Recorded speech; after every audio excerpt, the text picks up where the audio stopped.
Welcome to the Experience Darden podcast. I'm your host, Brett Twitty, and you are listening to a new episode. On this episode of the podcast, I'm excited to share my recent conversation with Seyi Oyenekan. Seyi is a rising second-year student in our Full-Time MBA class of 2022, and she and I recently connected to talk more about her background, how she decided to pursue an MBA, what led her to Darden, what attracted her to serving as the BBSA, that's the Black Business Student Association, president, and so much more. I think you're really going to enjoy this conversation. So without further ado, here's my interview with Seyi Oyenekan. Seyi, welcome to the podcast. I'm excited to be here. Tell us about you. Where are you from and what did you do before coming to Darden? Yeah, so I'm Nigerian. I actually lived in Nigeria for about 10 years, no, actually 15 years. Then I moved to England for a bit and then moved to the US for college. And I've been in the States for about 8 years. Before Darden, I went to University of Minnesota and I actually studied accounting and economics. So I worked in Big Four accounting. I worked at KPMG and Deloitte doing transfer pricing, which is more like international tax, kind of a mixture of valuation as well as international tax and law. It's very interesting. Did that for a couple of years before coming to Darden. But yeah, that's my background. And did you always know that you wanted to pursue an MBA?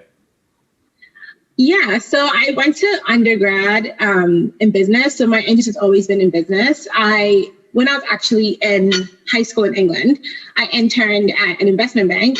When I came down here for college, didn't really succeed in getting into that path because I immediately was just attracted to the Big Four accounting path instead. So I always knew down the line that based on where I saw myself in the next 5 to 10 years, MBA was part of that plan. But honestly, Darden wasn't really a school I had even seen myself being at such a short time.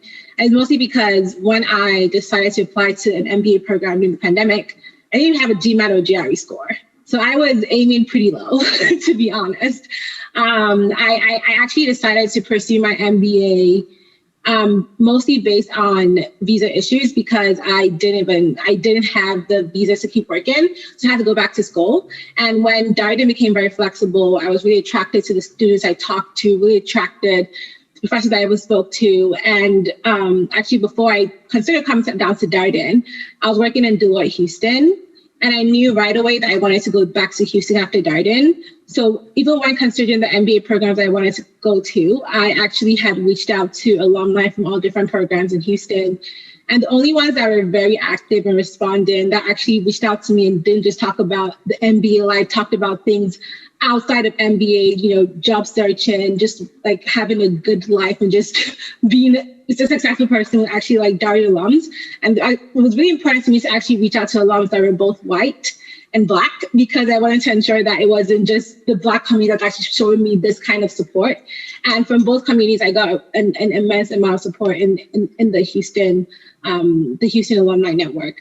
So for me, that was a huge factor. And immediately I realized how supportive the network was, both within the current students at Darden, as well as like the alumni. I was instantly attracted to Darden. So. Well, it sounds like Darden maybe got on your radar because of some of the flexibility in response to the pandemic. And then it was the community that ultimately convinced you that this is where you needed to be. Yeah, absolutely. All right, so you come to Darden, you're a first-year student, and it sounds like you had some prior exposure to business school topics, concepts. You worked for a Big Four accounting firm.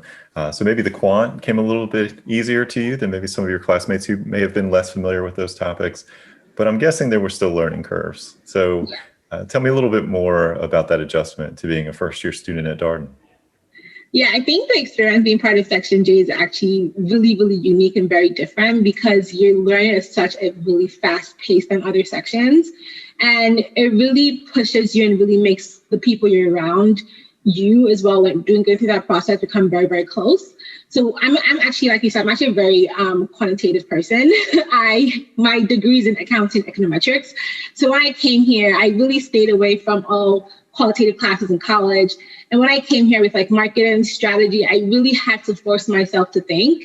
And I remember in my learning team, I was always just like, hey guys, don't give me any of the qualitative cases. It's not my strength. But I kind of always saw myself always looking forward to these classes, like strategy and marketing became some of my really favorite classes. I really enjoyed the professors. And that was a huge learning curve for me, really being open to something that I wasn't even being used to.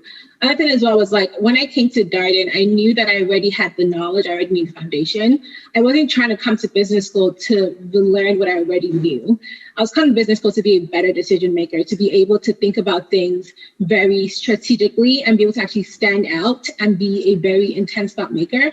And when I came here and was going through the case study program, I really got to actually challenge myself in ways I could not have even imagined. I saw myself, I described it as I'm learning how to write again with my left hand, because I know how to write, but it's like I'm learning how to do it in a way that's so uncomfortable, but it's actually a really good skill set to have that not everyone has, right? So having that skill set would actually make me stand out. And the past 6 months have been amazing because now I see myself pushing myself, thinking about things in ways that that has made me a way better leader and a way better performer too. So. Was case method familiar to you? Had you had classes previously taught? So I actually did have some classes in college. So actually my managerial accounting class was actually a case study method class. And I remember really hating the fact that we didn't really get to have more case studies during my college experience, because that was such a really good experience where I was exposed to professors and exposed to also hearing how my classmates kind of were thinking about things. So when I heard that Darden was like 100% case study, I was like, yes, because I don't want to sit in a classroom and just hear someone talk. I'm not really going to get much out of it after. I want to come to the classroom, really think about, because when I hear some of my classmates speak, I'm just like, I did not think about that. How did you think about that? And sometimes when I'm like, wait, have we actually talked about this too? It's like, we're all bringing in new concepts that's like, even the professor's like, okay, like no sections actually mentioned this concept before. So now we're exploring new things that are not even part of the curriculum. And that's like the really good thing I really like about case study. So I've been exposed to it in the past, but not on this scale. And I will say that I'm actually really glad that I came here and got exposed to the case study method 100%, because it has been a really good experience and definitely a very good decision too. So Seyi, Section J, a one-off section in January start. So new for this year in response to the pandemic, offered flexibility for students to be able to start in January. You've had a very full plate. Things are moving quickly for you academically. And of course, there's also the recruitment process. So what has that looked like for you as you've gotten started with business school, trying to find that next opportunity? Yeah, so one thing that the school did that was actually really great was, despite starting classes in January, we still had access to the networking sessions, the info sessions, the whole recruiting process from the fall, right from the very beginning with the rest of the other sections, which was actually really great because I was recruiting for investment banking and I got to really network with the other banks throughout that process. I was also recruiting for Houston, which was kind of a very unique and different process. So I got early interviews before December because of that process, and got my offer before I even started classes in January. However, I was still working, but it was definitely way harder to balance that, because I didn't really have to end classes at like 1 p.m. I was still working sometimes till like 1 a.m. I remember like one day I basically was working all night. I had like about 3 networking calls the next day. And I was just like, what am I going to do? I was like, you know what? I'm taking the day off from work today. I need a break. I need to focus on actually getting my dream job. So definitely a very interesting experience. But I will also say some other people in our section didn't get offers before starting classes. Didn't get offers because they were probably recruiting for like tech, which is a more later process. But I think one thing very unique about Section J was that we're such a small section. We're all butt together by the uniqueness of the program, and we were all very supportive. Our learning team actually comprised of only Section J students, so we're all very understanding. When people had interviews, like we all stepped up, helped each other out. It was so I will say it's a very different process from the other sections, but the support that the Darden community has made it better for every Section J student, whether or not you were recruiting early or recruiting later during the process. Just knowing that you had a community of students that were very supportive was actually a really good experience. So what will you be doing this summer? So this summer, I'll actually be going back to Houston to join Goldman Sachs in their natural resources group. Really excited about that. All right. So back to Houston. What do you like about Houston? Everything. Houston's amazing. I love the food. So being international, I've kind of lived. I left my parents when I was 15. I lived in England when boarding school. I've lived in the US, and I've lived in different countries in different states, but Houston is a place that really feels home to me, mostly because it feels a lot like Nigeria, which I love. It's very diverse, very inclusive. I remember being when I was at Deloitte, and I basically was working with other Nigerians and working with other people that, we're not even Nigerian, that would order Nigerian food when we're working late. So things like that, just having something that really feels like home is really nice. I also love the how big the city is and how cheap it is. I will tell you, I'm really excited to kind of go back and know that I will not be paying New York rent. So I'm a huge fan of Houston. I definitely really see myself being there long term.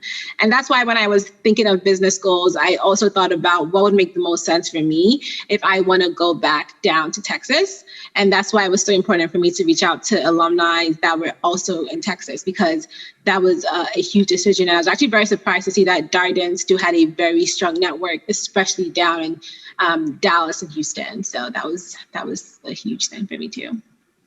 I can say from talking with my admissions colleagues who go to events in Dallas, Houston, elsewhere, very strong alumni base down there. And it sounds like that aligns with your experience too. Yes. And all of your points about Houston, I've been there a few times on recruiting trips. It is an enormous place. I think it's the largest city in the United States in terms of landmass, top 4 in terms of population, just huge, so many different kinds of people, so much incredible diversity.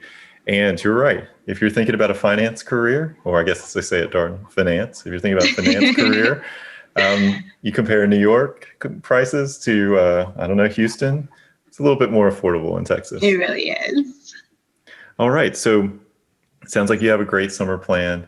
And so you are also in a student leadership role too. This is one of the storylines for second year students.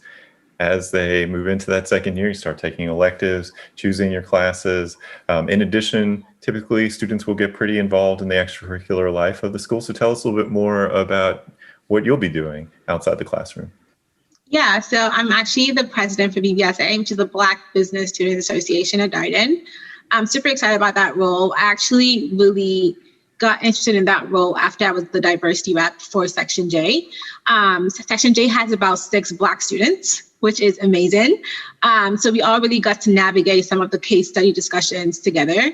And I really realized the importance of having a very strong Black community here at Darden. So for me, I knew right away that I really wanted to take the role of presidents within BBSA to really push for that and really ensure that the incoming class as well has that kind of community when they do come in to here the next year. So. All right. So we're hearing your goals and sort of what you're hoping to accomplish. Any things that when you say you go through this next year, you look back, you want to say, I hope I've accomplished this, or any initiatives that you're looking to get started in the coming year? Yeah, quite a lot. I will tell you that I think about all the ideas I have. So I'm just like, I really, really hope I can look back a year from now and really be like, yes, I finally did it. With some of like the major events and the major like program that BBSA has done in the past, I'm thinking of some new things as well.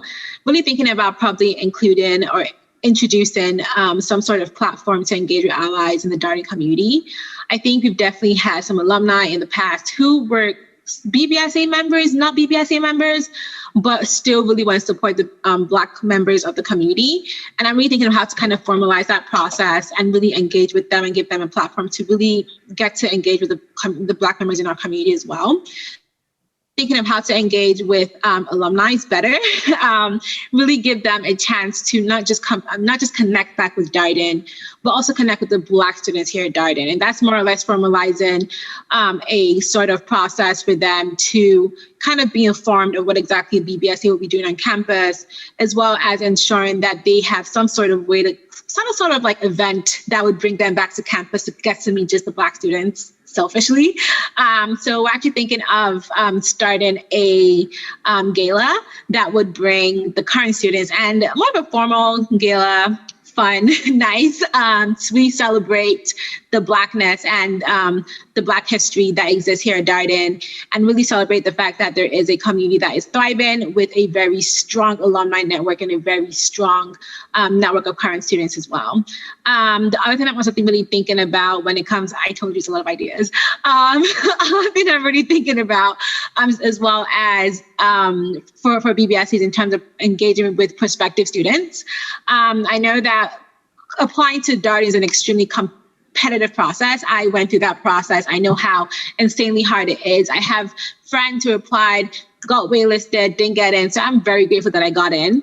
But I also know that a huge part of it is really being able to put together a very compelling and really tell your story in a way that really makes you seem like a good fit for Darden. And I think that's something that, despite being a very good candidate, some students might not be really good at doing that. And we know that it really could just be because they just don't have the resources. And I really hope BBSA can really help these students better, especially the Black students. I want us to really engage and attract more Black students this upcoming year.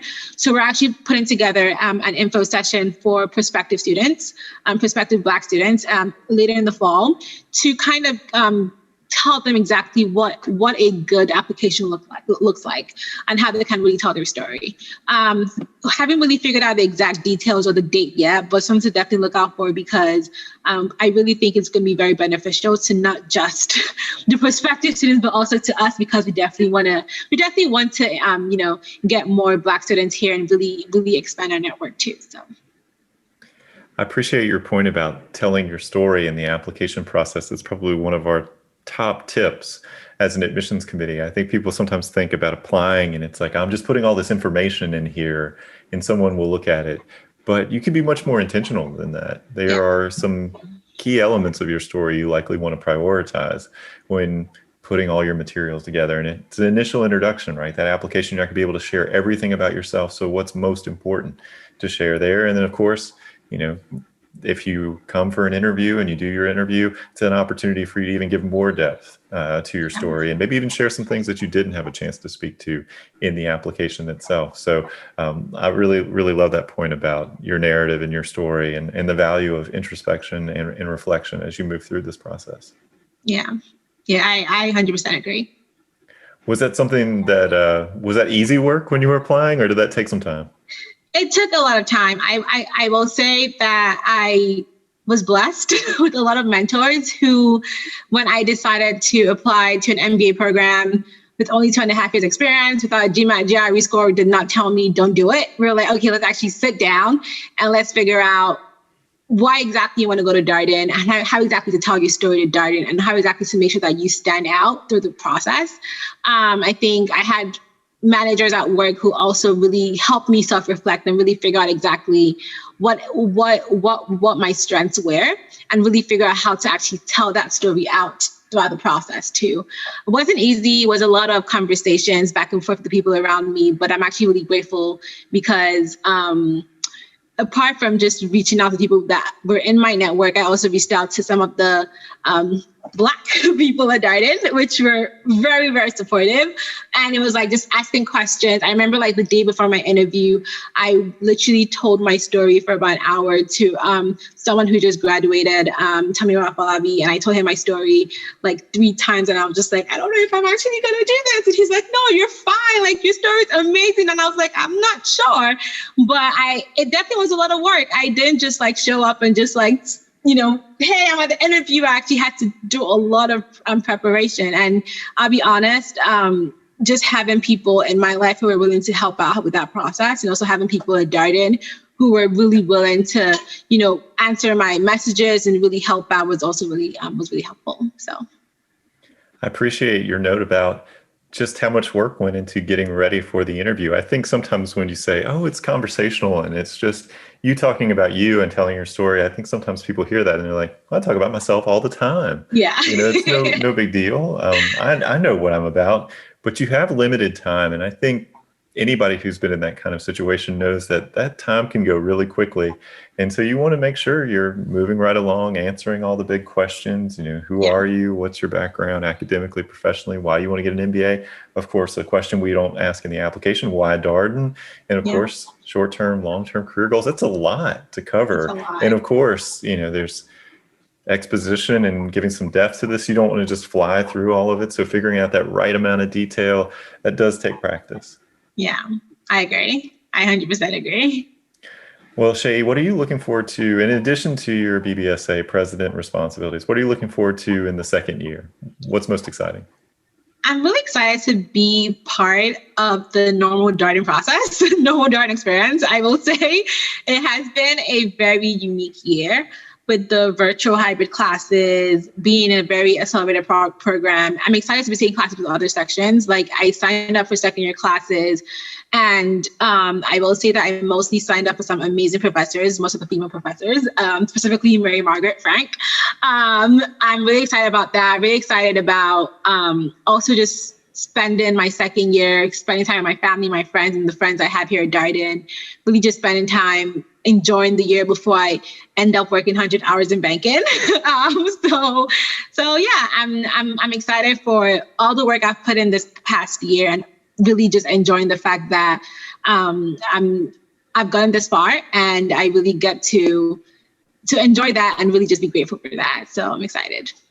I think it's a good attitude to have. Of course, that second year, you have your time. You maybe have a little bit more breathing room in the schedule too, because you've set your schedule. You're picking your classes, and of course, you mentioned post-graduation.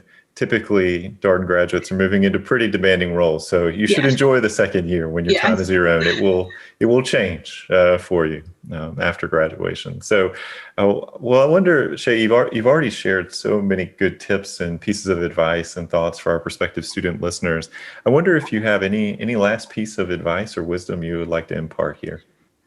Yeah, I think one thing I'll also kind of say is really think about whether or not when you're kind of like telling your story for Darden, when you're applying to Darden, what do you think about who you are, what your strengths are, what your weaknesses are, and what exactly Darden is looking for? Because if you think about your strength, think about your weakness, and think about exactly what Darden is looking for, you'd have a better idea of whether or not Darden is a good fit for you. As much as you want to get an MBA program, you have to ensure you're doing it at the right time and at the right place. And I'll be very honest, Darden is an amazing school, but you don't want to come here if you're not ready for the 100% case study method, because it will challenge you. It will make you learn. It will make you a better leader. But if you're not, if you think it's not something that you're willing to really put in the work and really, 100% enjoy the process, 100% engage with the process, it could probably ruin your Darden experience. And no one really wants that. I think my experience, even though it's been an intense year, has been good because I came here very excited about the case study method. And I knew right away that my strength was I'm a qualitative person. I love numbers. I'm a quantitative person. I love numbers. And I wanted to ensure that I was actually able to apply things different. I knew what my weaknesses were. I knew what I needed to work on. And I knew that I was ready to put in the work in that area. I knew Darden was going to help me get there. So my advice would be, think about your strengths, think about your weaknesses, think about why you're getting an MBA, think about what exactly the Darden program is, and think about how that fits into your future goals, because that's most important. Again, I appreciate the emphasis on self-reflection and introspection. And you're right, the learning experience at Darden is going to ask a fair amount of students. You're going to have to show up ready to contribute in class, not just participate, but to contribute. And that you're going to have to read, you're going to have to be prepared, you're going to have to show up to your learning team meetings prepared, and of course, show up to class ready to do the same. And I do think the nice thing about this community, though, is all of your classmates have made a similar commitment. It's all part of the social contract around here. Yes, I agree. And one thing I'll also just say is, when you think about whether or not you want to come to Darden or not, also think about the fact that it's a very strong community and you're going to be around people who stand up for each other, who support each other. And if that's a place you want to be at, absolutely yes. And if you think you want to be a person that just goes through life by your own, I don't think any MBA program might really be for you, but probably you might not really be a good fit for Darden. But I will say that for people that are looking for a program that's full of supportive, full of people that are always willing to help you and collaborate with you, then absolutely yes. I think with the learning team, with the case study method, everything we do here, right from the very day one, right from Darden before Darden, it's all based on working with other people, collaborating with each other, and you will absolutely get that here. So that's right. You're going to have to work with other people here at Darden, and often, whether it's on a learning team, it's in the classroom, it's outside of the classroom. I always point out the fact that, well, of course, everybody's come, and the idea is that you're going to be an active participant in your learning and in other students' learning. And naturally, perhaps naturally, you also find that students really want to be engaged outside of the classroom. There's over 50 full-time MBA student organizations here on grounds. And I mean, think about the population of students. It's about 660, 70 total students. So that's a lot of clubs relative to the size of the community. Yeah, I agree. I think a lot of people here as well are so willing to give back to the community. Like I have another friend here in Section J who's also leading the BGIA, and you just have people that are just like really willing to give back, to be engaged, to help each other. And that's something that just really makes me enjoy my time here too. Just being around people that are of service, because I'm very like-minded. I like giving back, and just being around people as well that like to think that way really just enhances the MBA experience too. And for our listeners less familiar with some of the Darden acronyms, BGIA is Building Goodness in April. It's a Darden-wide service activity that happens, well, every April. So, well, Seyi, thank you for coming on, sharing your background, experience, and of course, your advice. Thank you. Really appreciate it. Thanks, Brett. And that was my interview with Seyi Oyenekan, a rising second-year student in our full-time MBA class of 2022. As always, if you have any comments, suggestions, requests, anything you'd like for us to cover here on the podcast, we're all ears. We can be reached at Darden, that's DARDEN, @virginia.edu. Until next time, stay safe, be well, and thanks for listening.